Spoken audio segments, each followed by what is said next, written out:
ये हैं सादिया बेगम, अपने घर के हर स्याहो सफेद की मालिक। मगर फिर भी इनके मिजाज में तलखी आटे में आटे ही के बराबर है। इस महीने भी फिर इतना खर्चा, ये बजट कैसे कंट्रोल होगा भाई? तौबा है।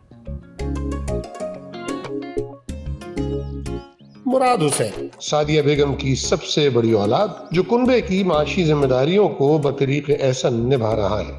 फर्माबरदारी का आलम यह है कि माँ के गुस्से का जवाब भी मुस्कुराहट से देता है। अस्सलाम वालेकुम। वालेकुम अस्सलाम। ये लें जी, बिल पे कर दिया मैंने। बहुत एहसान किया मेरी जात पर। कल आखिरी तारीख थी। जानता हूँ अम्मी, बस बहुत ज्यादा काम थे, उनमें मसरूफ था, लेकिन आइंदा से नहीं होगा, ठीक है? अच्छा, बहुत थक गया हूँ मैं, जाके चेंज कर रहा हूँ। जाओ, मैं चाय भिजवाती हूँ। शुक्रिया।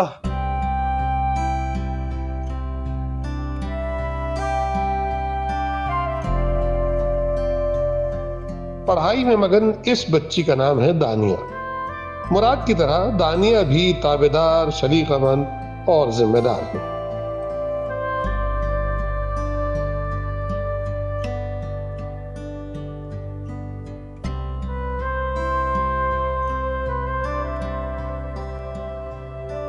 कहाँ है वो महारानी?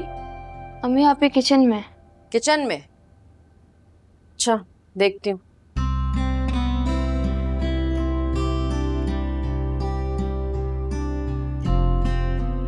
अरे भाई, महारानी का किचन से क्या लेना देना? वो तो बागीचे में झूला झूल रही होंगी। सोनिया उर्फ महारानी सादिया बेगम की मंझली औलाद है, लेकिन अपने भाई और बहन से यकसर मुख्तलिफ। बस यूं समझ लें कि ये लड़की सादिया बेगम का एंटी थीसिस है।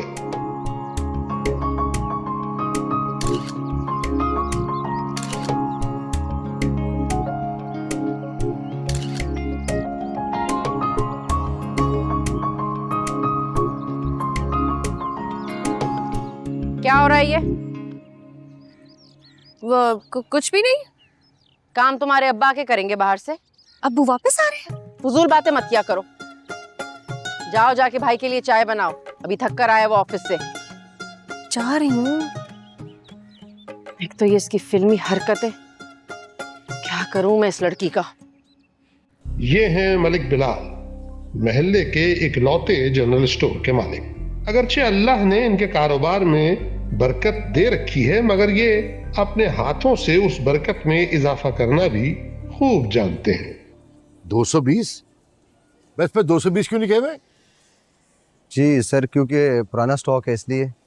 अबे लोगों को पता है कि ये पुराना स्टॉक है या नया। इसके ऊपर 260 रुपए लिखो। ठीक है, जो रेट चल रहा है। ठीक है सर, ओके। मेरी दुकानदारी का बेड़ा गर्क कर देना तुम लोग, और तो कुछ नहीं। ठीक है सर।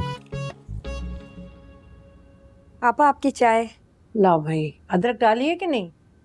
जी जी डालिए, आप पी के देखें। सौम सलात की पाबंद इन खातून का नाम है शाहीन बेगम, जो बिलाल साहब की पहली बीवी है। और ये हैं सारा बेगम, बिलाल साहब की दूसरी बीवी, जिन पर वो खूब रोब दबदबा जमाए रखते हैं। वाह भाई वाह, ऐसी सौतनों में मोहब्बत मैंने नहीं देखी। ज्यादा प्यार मोहब्बत ना दिखाओ, वरना हर आदमी दूसरी शादी कर लेगा। बारा, अब्बू चीजें ले आए आप? अरे ये रही तुम्हारी चीजें भाई, बस। Thank you. Oops. Fara Malik Bilal की इकलौती बेटी, जिसे वो जी जान से चाहते हैं और उसकी हर ख्वाहिश पूरी करना अपना फरीजा समझते हैं। और ये है अरबाज, बिलाल साहब के मरहूम दोस्त का बेटा, जिसे बिलाल साहब ने दोस्त के इंतकाल के बाद गोद ले लिया था। वक्त के साथ साथ अरबाज अब इसी कुनबे का हिस्सा बन चुका है।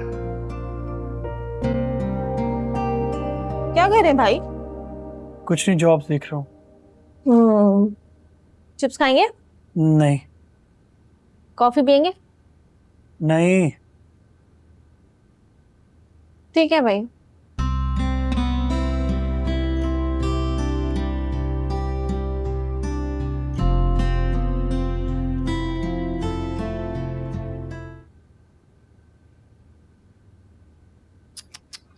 सोनिया आपी उठ जाओ। अम्मी इस टाइम तक सोते हुए देखेंगी ना, पूरा दिन तुम्हारा जीना हराम करती रहेंगी। तुम कहाँ जा रही हो? तुम्हारी तो छुट्टियां नहीं चल रही थी। हाँ छुट्टियां ही थी मेरी, लेकिन असाइनमेंट देने जाना बहुत जरूरी है ये। तो मुझे क्यों नहीं बताया? मैं भी चलती हूँ तुम्हारे साथ, बोर होती रहूंगी पूरा दिन। बोर क्यों होगी? अम्मी है ना घर पे, गपशप लगाओ, बैठो उनके साथ और कोई अपना पसंद का खाना बना लो। लगा ही ना ले वो गपशप मेरे साथ। और जहाँ तक पसंद के खाने की बात है, तुम्हें नहीं पता घर में किसकी मर्जी चलती है? वैसा भी नहीं है। ठीक है अम्मी की मर्जी चलती है, लेकिन वो हमारी भी सुन ही लेती हैं। हाँ हाँ, तुम तो यही होगी, तुम्हें तो उनकी कोई बात बुरी नहीं लगती। क्यों लगेगी? सोनिया आपी जो भी है, माँ है, वो हमारी दुश्मन नहीं है। मैं सच कहूँ, कभी कभी वो वाकई हमारी दुश्मन लगती है। अच्छा सही है, ठीक है उठो, जाके फ्रेश और नाश्ते के टेबल पे आओ, वरना अम्मी फिर शोर करती रहेंगी। अच्छा तुम जाओ, मैं आ रही हूँ। अल्लाह ही मालिक है आपका।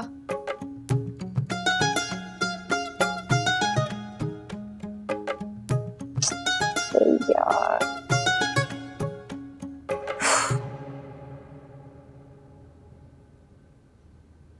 फारा रुक के गई हो, आ जाओ बेटा। वो भाई आप कहीं जा रहे थे क्या? हाँ आज मेरा इंटरव्यू है, उसके बाद यूनिवर्सिटी भी जाना है। सर शहबाज ने बुलाया मुझे। अच्छा अब इनको कैसे पटाऊंगी मुझे यूनिवर्सिटी ड्रॉप कर दें। ऊंचा बोलो, क्या कह रही हो? कुछ नहीं, मैं ये कहती है अगर हम यूनिवर्सिटी जा ही रहे हैं तो मुझे भी रास्ते में यूनिवर्सिटी ड्रॉप कर दें। लेकिन आपका इंटरव्यू है ना? हाँ ठीक है, तुम तैयार हो जाओ, मैं तुम्हें ड्रॉप कर दूंगा। 2 बजे के बाद है मेरा इंटरव्यू। अच्छा चलें ठीक है, मेरा वैसे भी कोई मूड नहीं था वैन में जाने का। और हाँ मैं तो भूल ही गई, बड़ी अम्मी आपका वेट कर रही है नाश्ते पे। तुम चलो मैं आता हूँ, और हाँ जल्दी तैयार होना। ठीक है मैं ज्यादा इंतजार नहीं करूंगा तुम्हारा। मैं रेडी हूँ। अच्छा आप आए, दरबार लगाए बैठी है बड़ी अम्मी आपके लिए। ठीक है। तुम यहाँ इस वक्त क्या कर रहे हो? तुम्हें तो दुकान पर होना चाहिए था ना। हाँ हाँ, होना तो वहीं चाहिए था, लेकिन क्या है शाहीन बेगम कि ये भी मेरा अपना घर है, मैं जब चाहूँ यहाँ पे आ सकता हूँ। हाँ आ तो सकते हो, लेकिन आते नहीं हो। जब तुम्हें कोई मुझसे मतलब होता है ना, जब ही आते हो। अब बताओ क्या काम है?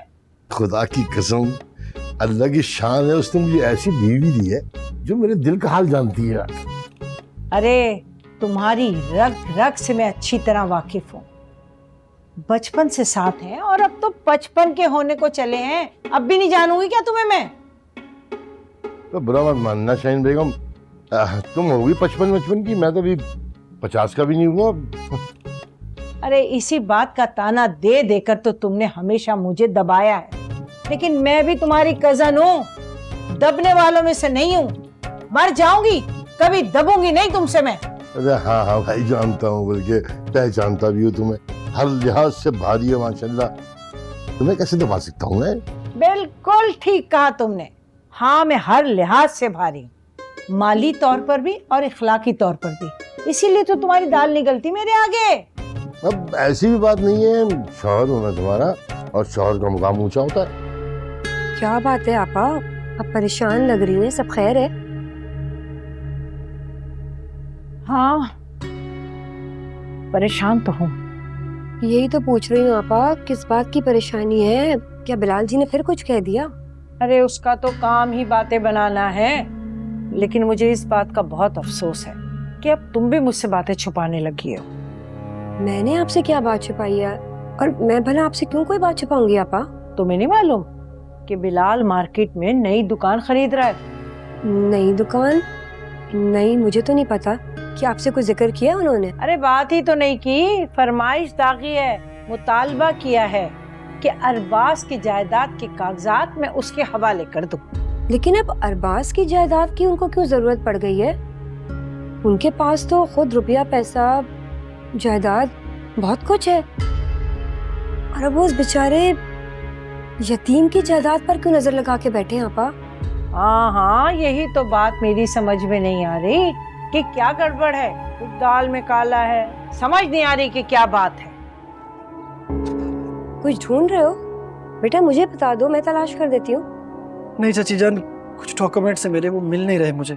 कोई जरूरी डॉक्यूमेंट्स थे क्या? जी चाची जान, बहुत ज़रूरी डॉक्यूमेंट्स हैं। यूँ समझ ले कि मेरी पूरी ज़िंदगी की कमाई है वो। मतलब कि तुम्हारी डिग्री और डिप्लोमा सर्टिफिकेट्स जी वही है, मुझे मिल नहीं रहे, कहाँ रखती है मैंने। अगर दुकान या यूनिवर्सिटी में भूला है तो बहुत मुश्किल हो जाएगी मेरे लिए। तो बेटा तुमने उनकी कॉपी नहीं बनवा के रखी थी? अरे करवाई थी चाची जान, लेकिन मुझे ओरिजिनल चाहिए ना। क्या करूँ, कुछ समझ नहीं आ रहा मुझे। हौसला रखो बेटा, तुमने आपा से पूछा? हो सकता तुम आपा के पास रखवा के भूल गए हो। नहीं, अम्मा को फाइल नहीं दी थी मैंने। मुझे याद है जब बनवा कर आया था वो घर पर नहीं थी, मैंने खुद रख ली। चलिए जब आएंगी तो उन्हें दे दूंगा। हाँ शायद मैंने देखी है वो फाइल। कहाँ देखी है?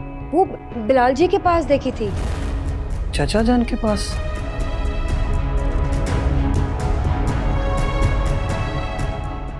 अम्मी भारी मैं आपको। सब्जी हो गई तो दे दें, हांडी में देर हो रही है। ये किस खुशी में इतना बन सवर के किसको दिखाया जा रहा है भाई? कौन सी खुशी है? अम्मी प्लीज, किसको दिखाना है मैंने? आपके अलावा है ही कौन यहाँ पे? तो तुम्हारा मतलब है कि ये नया जोड़ा तुमने मुझे दिखाने के लिए पहना है? क्यों भाई, किस खुशी में? मैं यहाँ कोई फैशन शो करवा रही हूँ क्या? आपने उसकी भी कौन सा इजाजत दे देनी थी? ये क्या तरीका है बात करने का? ये तुम दिन ब दिन बदतमीज से बदतमीज तर होती जा रही हो सोनिया। अब मैंने आपकी शान में कौन सी बदतमीजी कर दी? ये किस लहजे में बात कर रही हो तुम मुझसे? अंदाजा है तुम्हें? उफ़ो अम्मी, आपको मेरा बोलना चलना हर चीज पे एतराज होने लग गया है। मैं कहाँ जाऊँ, क्या करूँ? राजदा खाला आप ही बताएं। अरबाज बेटा मुझे माफ कर दो, मुझे बिल्कुल अंदाजा नहीं था कि तुम इतने परेशान हो जाओगे, वरना मैं कभी तुम्हें ये बात नहीं बताती।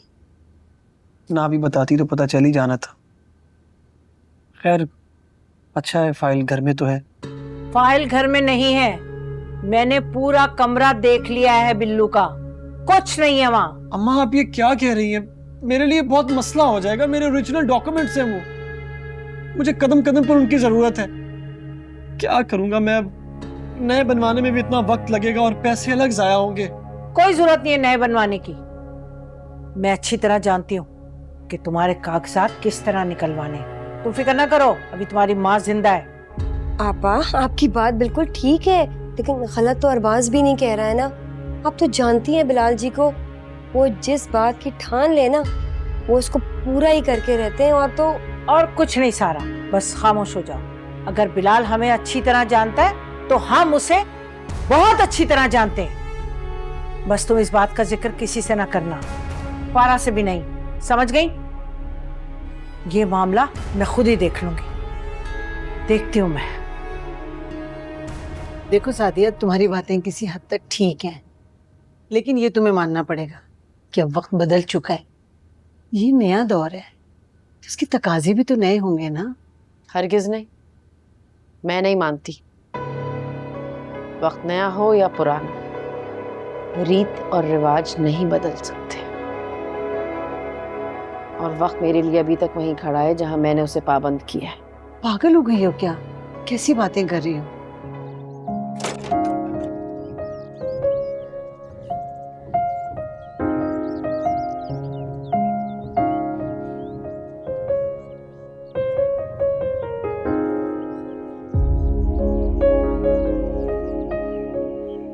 तुम यहाँ अकेले क्यों बैठी हुई? अम्मी का है, मूड क्यों खराब है तुम्हारा? अम्मी ने फिर कुछ कहा है? कुछ तो बहुत छोटा लफ्ज है, उनका बस चले तो हमें अंधे कुएं में धकेल दे। अच्छा बस, तुम ज्यादा इमोशनल हो जाती हो। हाँ हो जाती हूँ, क्योंकि मेरे में तुम्हारे जितना स्टैमिना नहीं है। ये तो है, जब अम्मी जलील करने पे आती है ना तो बिल्कुल लिहाज नहीं करती। तो और क्या, अभी राजदा खाला के आगे मेरी क्लास लगा दी, और तुम देख लेना खाला घर घर जाके सबको बताएंगी राजदा खाला के सामने। लेकिन वो अम्मी की बेस्ट फ्रेंड है और वो हमें अपनी बेटियों जैसा समझती। मुझे नहीं लगता वो घर घर जाके हमारी बातें बताएंगे। यार तुम क्या हो दाने, ये सब बेकार की बातें। जब हमारी अपनी सगी माँ हमारी इज्जत की परवाह नहीं करती तो बाहर का बंदा क्यों करेगा? यही बात तुम्हारी मुझे सबसे बुरी लगती। 1 मिनट नहीं लगाती हूँ किसी से बदगुमान होने में। तुम तो बस ही कर दो, तुम ही रह गई थी बातें सुनाने वाली। अब इतना अच्छा तैयार हुई थी, मैं सोचा था पिक्चर्स लूंगी अच्छी अच्छी। आज मैंने सारा मूड खराब कर दिया। इसी बात का तो दुख है असल तुम्हें, है ना? मजाक कर रही हूँ मैं तो, मैं चलती हूँ अंदर।